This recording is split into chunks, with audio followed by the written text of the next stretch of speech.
injuries Kyagulanyi yalifunye Nyanzi yazikola ki yazifuna ebivumo byonna ebigenda ewa Nyanzi biba bya Kyagulanyi kubanga wali mu NUP tusobola kutransactinga business ku level of accusations bachoosingako Nyanzi ng'omukulu tamanyi tekisoboka naye bw'otunuulira the whole process okuyomba kwa Latifu nakulabye byayogera bikulaga ekintu eki nti ekibiina tekiina democratic processes okitegedde mwekigabira kaadi kikitegeeza kubanga singa akakiiko kebagobako mukyala Mase Walukamba kaade ketengeredde nga kagenda kola emirimu gyako kati ate Nyanzi yalivumiddwa kuki ate bano bagamba lwaki weeyigiza mu bitakukwatako by'otayina kukola olwo yeeyingiza mu tamikwatako kyenjala okutegeeza olwo omukulu aba ali mu kukola anti ekisooka kaadi ye bwegenda giwa muntu omu era ya muntu omu mwasabye 8-10 kati priority consensus having consensus consensus bwerema nga basalawo gwe babakoze ki gwe babasazeewo abasigaddewo mwebereremu kubanga si bya bululu ebyabwe si bya bululu era omukulu ali eri ali mu generating list ey'obwemupi bye basulako eyo abantu aba owekitiibwa Kyagulanyi owekitiibwa Lubongoya owekitiibwa Katana ne Madamu bana bwe babisulamu nga bagenerating list wano tuwaani kati Latifu teyawadde mutuufu kukwata bikombola bidi za Chairman Nyanzi yabadde akuba mukulu kati waba yabadde akuba mukulu ending point ye egenda kuba ki talina fulaga ate fulaga agijjawo gundi yava mu magala ayina okufuna fulaga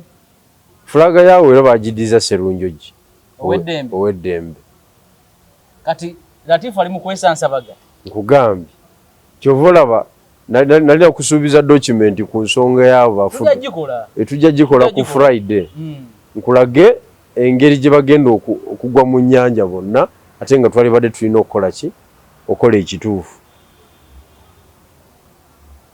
kati bino birekawa Nyanzi salamu aleikum agati nakalembe omusomi w'edduwa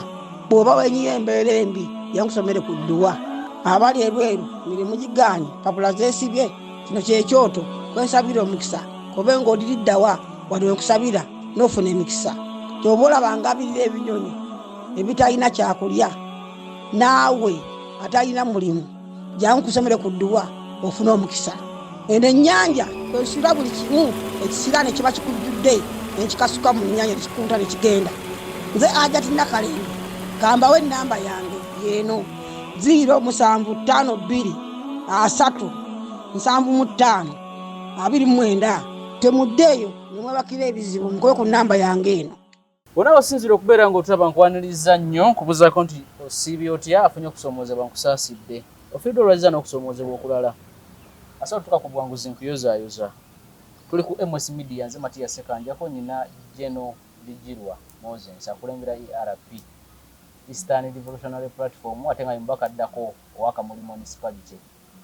agenda kubuuzaako tutandike program Jeno Bijirwa buuza abantu abalabi baffe mwebala emirimu gye mukola nate tukomyewo Tuesday olw'obuvunaanyizibwa obw'enjawulo obutukwata sometimes jo nalemeddwa okukimekinga ne leero mbuze kata wabaddewo ebintu bingi nnyo ate nga bya mugaso byetubaddeko ne ttiimu endala ey'ekikugu era njala okutegeeza nti tulinawe tutuuse era tutambudde abantu b'e Busoga bagobera nnyo omukutu guno era basanyufu n'ebigenda mu maaso abantu b'e Kamuli Municipality mwe mbabuuzaako mu ngeri y'enjawulo nti mwebale nnyo mwebalire ddala ebirowoozo byammwe mbituusa era njagala okubategeeza nti bwekataligirya eribika esumba sawa yono oli mu parliament 226 manyi nyina olumbe lwe nalaba ku mukutu gwo nga ogamba abantu nti abeegundi bazimbye gundi abeeno bazimbye gundi mwe muzimbyani kubanga President Museveni yazimba General Muhoozi yes kati abeegundi bazimbye ono okumwenganga naye mwabeeka muli muzimbyani conclusion yali nti General Bijirwa Moses yes mutuufu okubeera kakati abantu b'e Busoga ni bateekateeka era ndi mu revolution nabo okubajja mu the traditional mindset okay mindset the conservative mindset eyo gamba nti ife mperano tunakola tutya ye Kampala baliko bakiye nga balindira biva Kampala ekyo ndi mu kizimbulula kiviirewo ddala okitegedde kakati mba nina okubasiigira ekifaananyi ate nga it's a true picture a true prediction nti muyimiridde mutya mmwe okay because bw'otunuulira Uganda eddako ba players ab'enjawulo bagenda kujja ku board tuyinza okukola government eya national unity government of national unity tuyinza okukola government eya winner takes it all winner takes it all nzibuzibu eyinza obutabeerawo nga Museveni avuddeko eyinza okuleeta ate ebizibu ebirala winner takes it all General Museveni yagisobodde yekka olwa factors ez'enjawulo ezimukoledde ebbanga nti lwava mu kalulu bw'ati yasalawo ani gwawaako obwa minisita baani baawa obwa PS musirikale kikigwakuza musirikale kyasigala ku katebe ani gwawa obwa IGP it is by his choice kusalawo okwo era ava mu kalulu ate nga wangudde abasinga abayina yes kati mathematically tulina okweteekateeka nti waaviirako obwati nga Busoga is able nga waliyo team of vibrant leaders they can be led by any other person they can be whatever okay oba by Bigirwa I have no problem nga we are able okugamba nti sebo mukulu ebyo byoyogedde tebigenda kukola naye kati ekisoboka ku Museveni amaanyi alina mangi alina network buli wantu kati olina kukola ki olina kwetegekera kya mu maaso kuba kati anaatera okukakasuka kakati nentunula nembaga abannaye Lango is behind Jim Aken Acholi Nobert Mau ali mujiya West Nile after Moses Ali Kapusi Fungaro bebagendo jiya Bunyoro Joseph Kabuleta okiwulidde naye wali awo atambuza West yonna ya Muhoozi Kainerugaba Central Region ya Kyagulanyi Ssentamu okay eyo generation wadde nga bali bamawu batusingako ab'Embale Nandala tebamuta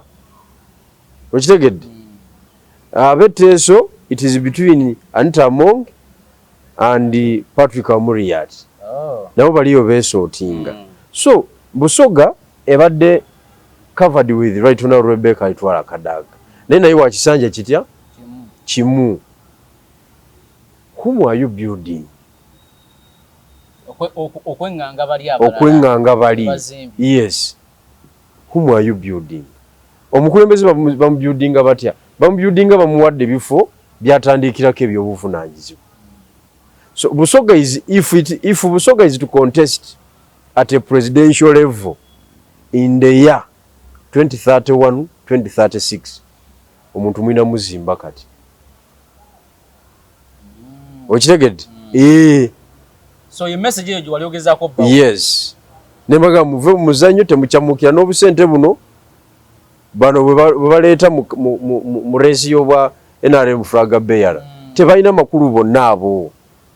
tebatumalira obudde tebalina kifaananyi kya Uganda ekyo mu maaso bali ku byajjajja bakoma ku jjajja jjajja yasalawo banaabeera ababaka oba tebabeere anaabeera ku ballot paper oba taabeereko kakati ffe mulina kuwa ffe amaanyi abalina ebifaananyi ebiki ebigazi so nga tebasobola butampuliriza muganda wange era kyenjagala okutegeeza bw'otuuka mu tawuni y'Ekamuli kati bwe pa buli muntu agamba ku kyobwemupi temutubuzaabuza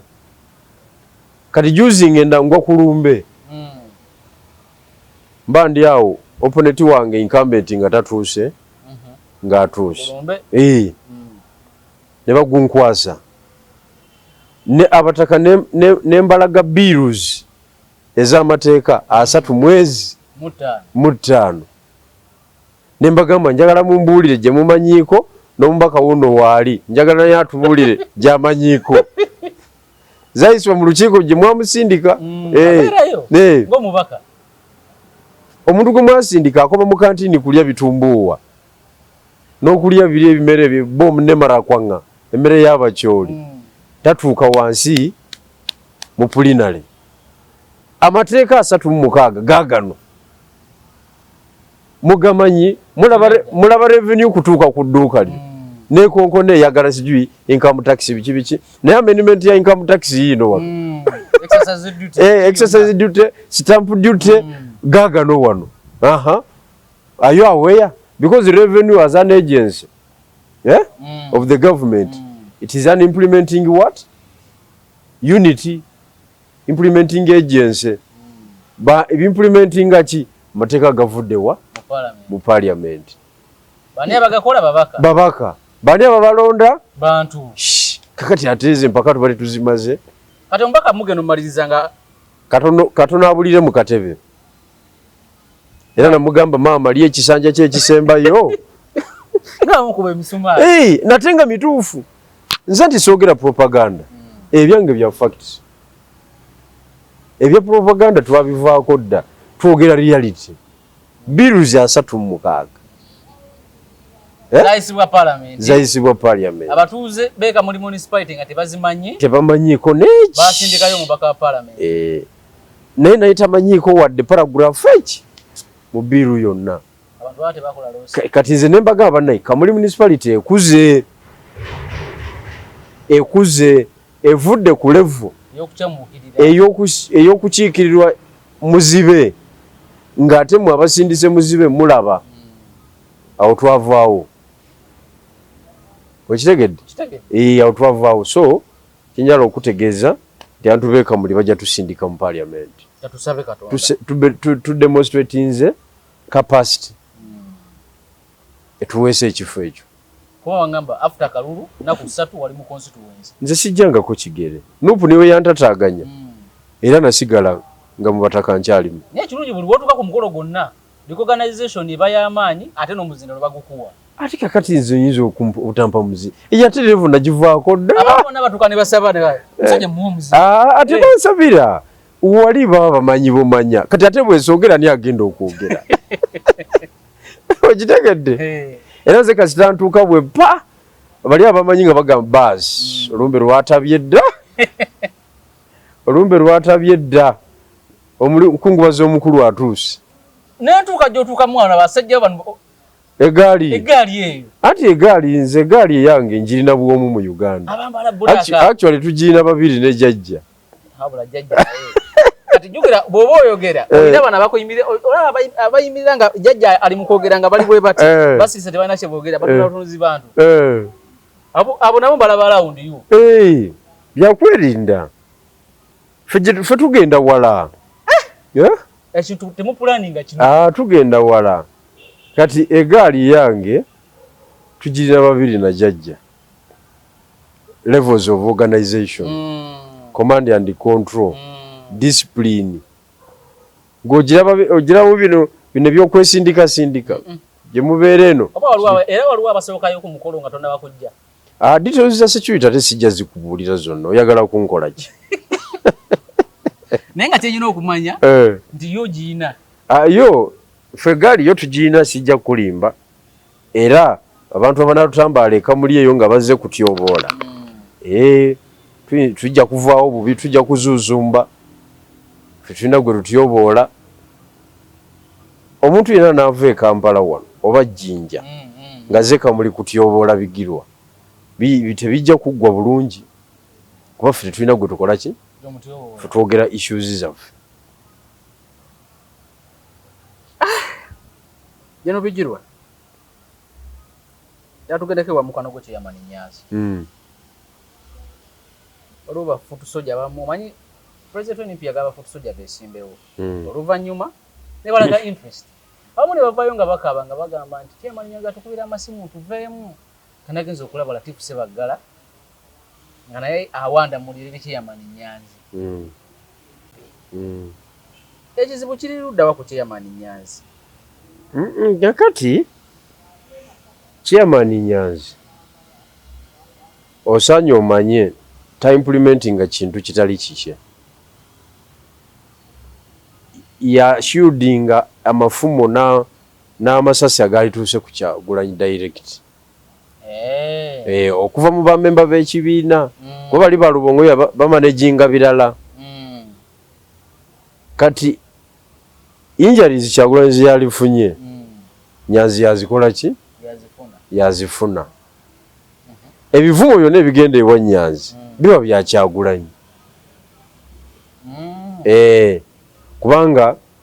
wali mu Nuupu tosobola kutransactinga business ku level of accusations bachoosingako Nyanzi ng'omukulu tamanyi. Tekisoboka. Naye bw'otunuulira the whole process okuyomba kwa Latifu nakulabye byayogera bikulaga ekintu eki nti ekibiina tekiina democratic processes. Okitegedde? Mwekigabira kaadi. Kikitegeeza kubanga singa akakiiko kebagobako mukyala Mase Walukamba kaade ketengeredde nga kagenda kola emirimu gyako kati ate Nyanzi yalivumiddwa kuki? Ate bano bagamba lwaki weeyigiza mu bitakukwatako by'otayina kukola olwo yeeyingiza mu tabikwatako. Kyenjala okutegeeza olwo omukulu aba ali mu kukola anti ekisooka kaadi ye bugenda giwa muntu omu era ya muntu omu. Mwasabye 8-10 kati priority consensus, having consensus. Consensus bwerema nga basalawo gwe bakoze ki gwe basazeewo abasigaddewo mwebereremu kubanga si bya bululu ebyabwe si bya bululu. Era omukulu ali eri ali mu generating list ey'obwemupi bye basulako eyo abantu aba Owekitiibwa Kyagulanyi, Owekitiibwa Lubongoya, Owekitiibwa Katana ne Madamu bana bwe babisulamu nga bagenerating list wano tuwaani. Kati Latifu teyawadde mutuufu kukwata bikombola bidi za Chairman Nyanzi. Yabadde akuba mukulu. Kati waba yabadde akuba mukulu. Ending point ye egenda kuba ki? Talina fulaga. Ate fulaga agijjawo. Gundi yava mu magala. Ayina okufuna fulaga. Fulaga yawe era bagidiza Sserunjogi. Ow'eddembe. Kati Latifu ali mu kwesansa baga. Nkugambye. Kyova olaba nalina kusuubiza document ku nsonga yaabo bafuta. Tujja gikola ku Friday. Nkulage engeri gye bagenda okugwa mu nnyanja bonna ate nga twali badde tulina okukola ki? Okola ekituufu. Kati bino birekawa Nyanzi okwagala ekifo kino ekyakampesawo ye ng'omuntu. Kubanga emikutu babloga naddala b'NUP bali mu kumukomerera emisomaali. Chairman Nyanzi no ekyokukuba because buli okuba Nyanzi oba okuba Nuupu direct abantu tebakimanyi ekyo. Kati yo amaloboozi gaga kuba Nuupu geeyongera bweyongezi geeyongera gameruka bumerusi ngo tisiga kuyimirira kati ngojeko fo tujiwabula etereze mu byekola go geeyongera buki gweyongezi kati kyamaani Nyanzi buli muntu akimanyi flag agiina yakawempe South kati mu kubeera nayo newankubadde nga waliwo bali ba Lubongo yabamulwana naye tebasobola gimusuuza agirina kati mu kubeera nayo baagala abeere wounded kati ate bakomawo eno ne bateeka omuliro eno wansi ku ground bagamba mukube mukube naye ng'ate bakulu be balagidde eno kati ate nga yagala ofuna tikiti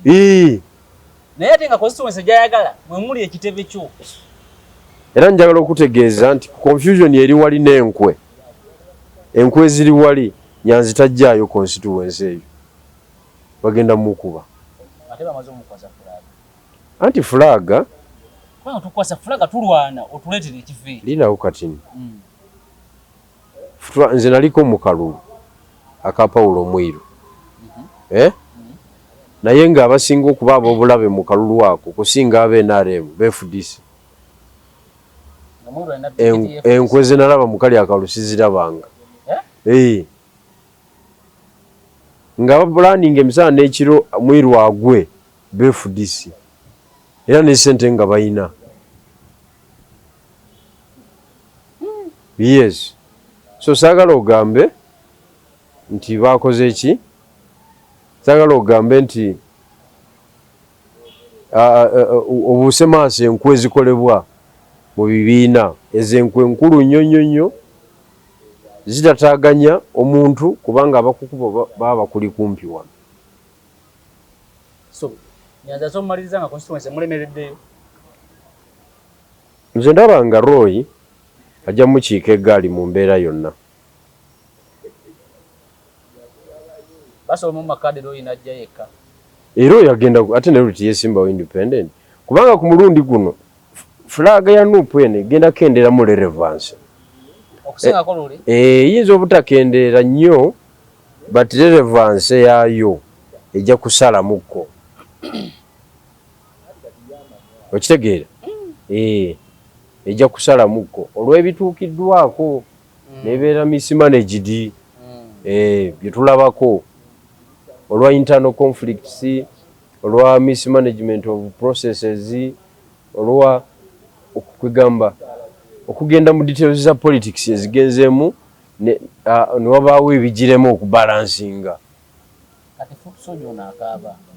nga bamugamba kadi okugulawo naye ng'olwaliro afuna musungu bamugamba vaamu ekera gundi kyeyayingiramu kyatamanyi ate baali bakimanyi oli akugamba futu soja omusirikale taba na mutwegu omusirikale akola kimugambiddwa kati omusajja waba yabagamba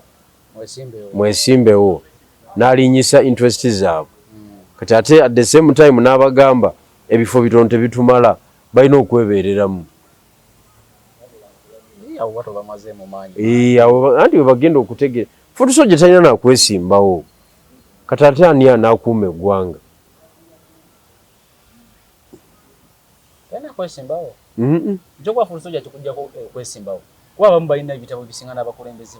ate baani futu soja kyalina ebitabo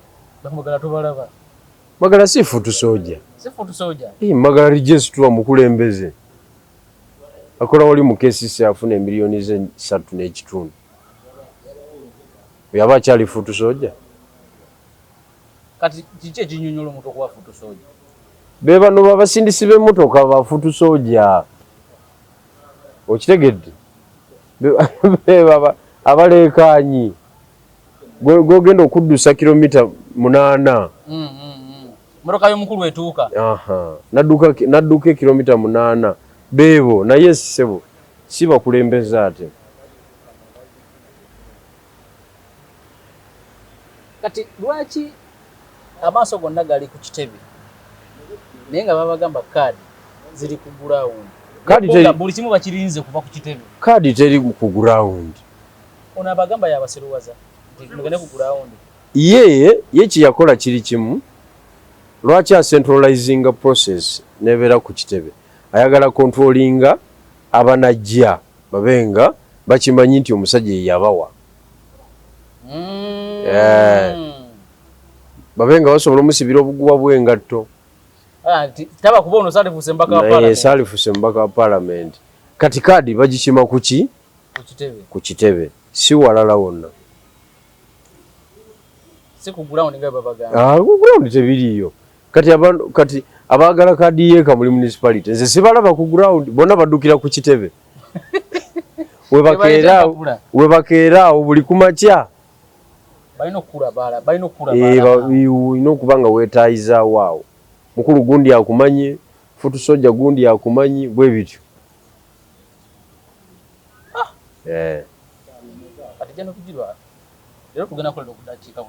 era ndaba tumaliriza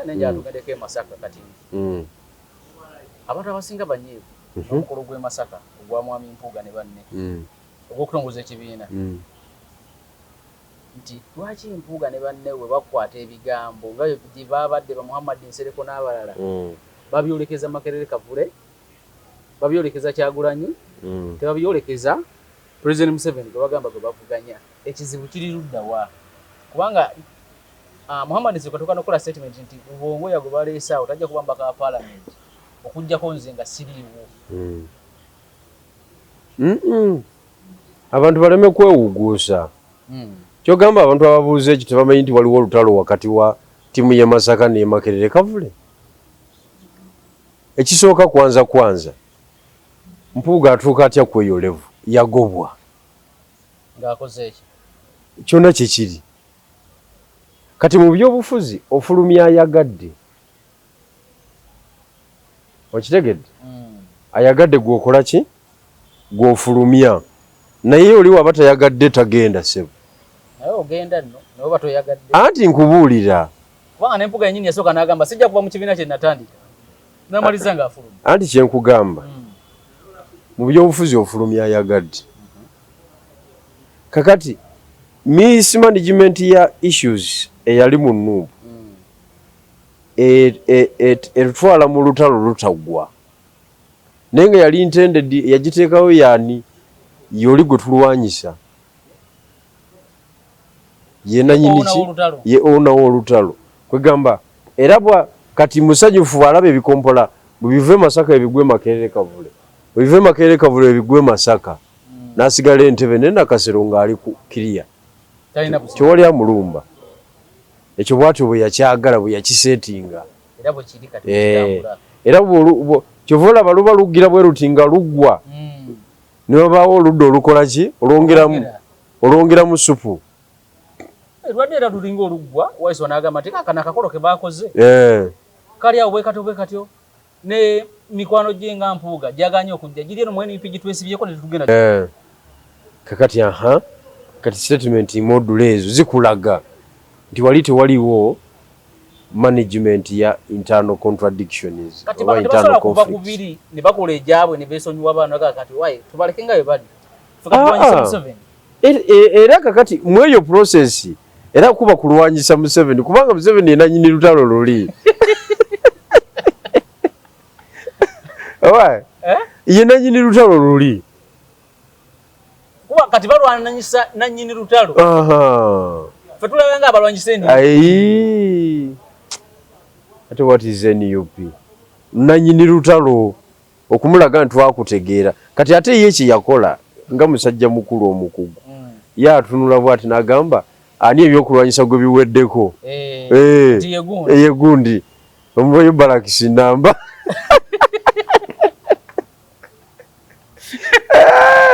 bamuwe bataliyani 2 kati bwezimala okuba nezikuba nazo neziggwawo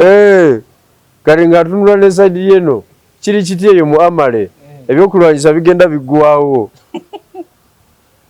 twongerera abasirikale ne mumwongere emundu ekole ki ye asigala ali waggulu ya rising bar ng'eri waggulu mmwe abaali badde mufafaagana nayo okumuyoola ennume y'ekigwo munenenganire eyo wansi nga temumutuuseeko so mu bufunze obutalo lwa musajja mukulu si lwa bana bano baliwo nga dikoyi yena nyini walwo yali tayinza kukkiriza Buganda ebeere ki ebeere wamu tekisoboka yali alina okusala amagezi agagiyuwa era yagiyuwa yagiyuwa bulungi nnyo abantu babadde banyiivu nti lwaki tebalwanyisa Museveni lwaki balwanyisa Bobi Wine kiki balwanyisa Bobi Wine ekibiina bakigulawo okulwanyisa Bobi Wine bakuusa abo bennyini aboogera batunulidde sayidi zonna kakati oli tebaagala muvunaana bagamba mbu ali ku kituufu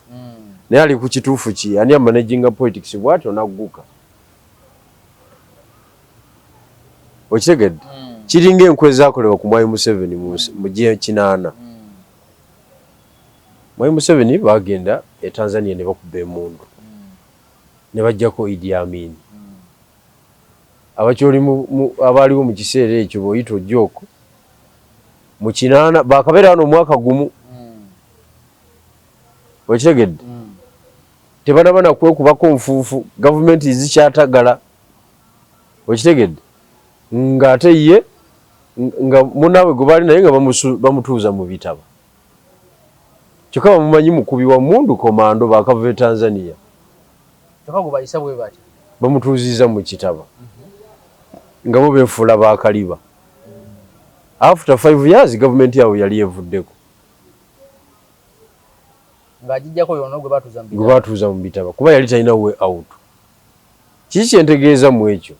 nti ng'olina banno bookubye nabo emundu ne mubaako kye mutuuse tosobola basindiikiriza bw'otyo basindikizanga kikere mugende tosobola basindiikiriza bw'otyo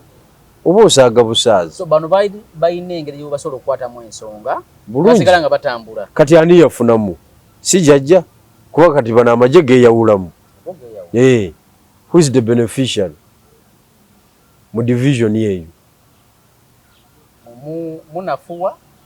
oli nasigala nga wamaanyi kakati nze abasajja bonna tebakyanimba enkweza wano nzimanyi nzibaddemu bebufuzi nga mulimu enkwe z'amaanyi mbibaddemu mbimanyi era njagala okutegeeza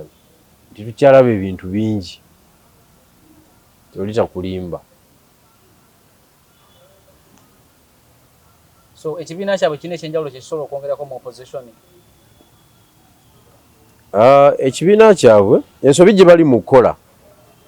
baagala kugaziwa bakuba n'amasimu paka Kamuli jinji eyo kuba nze nakola ki nabo wa distance nga njagala bakolere Masaka naye ensobi gye bagenda okukola kwe kulumba territory yange era ekyo njagala kukola ki kubalabula nga bukyali baleme kumala biseera kiki kyogezaako tegeeza bagateekayo kandidate yakwesimbeko mbu naye boparatingirayo biki bajje bagulewo z'ofiisi babadde soloti mabegakaawo ebyo byonna it is a waste of time area yaabwe of jurisdiction is Masaka tebasukka Masaka webasukka Masaka bagenda kuyisibwa bubi nze tukwegamba waliwo issues zetwa disagreeing nga mpitirivu nze nayagala bazimbe nabo naffe katuzimbe ekyaffe ekitono naye kati balaba bakubakuba amasimu bakubira abantu bange eyo biki kati bigirwa ye mumuleke mujje tukole bali tebasobola kuva kuwaawali ebusoga bajje bakole n'owaawa n'ow'e Masaka tekisoboka so bali bagenda mu territory etali yaabwe bali mu territories ezitali zaabwe bali sigadde Masaka ne bakola emirimu gyabwe ekyo ne kiggwa naye kakati bagenda kuyingira mu firing line yabwereere ekigenda okudistortinga their operations kuba zisigenda kuba lukiiko Masaka mbu njagala byabufuzi Mpuuga tasobola kwesimba kuba president nze nga bwe ndaba nze mulaba Mnyendo Mukungo gye mulaba tagenda kugendayo ajja kuba president 2026 under DF ekyo tunakiraba naye nange ojja kukakasa nti n'ebintu nali mbiraba kitali fit tanaba kuzimba capacity ebulamu wa president capacity obulamu muteeketeeke bulungi bintu abimanyi ze diplomat ze what is a presidential material naye alina byalina okukola ebirala ebisingako awo amaanyi oza niwe tukome wano leero bwona bwado sinza okubeera ng'otulaba olwali tukomye wano tutandikire awo olunaku olulala akuume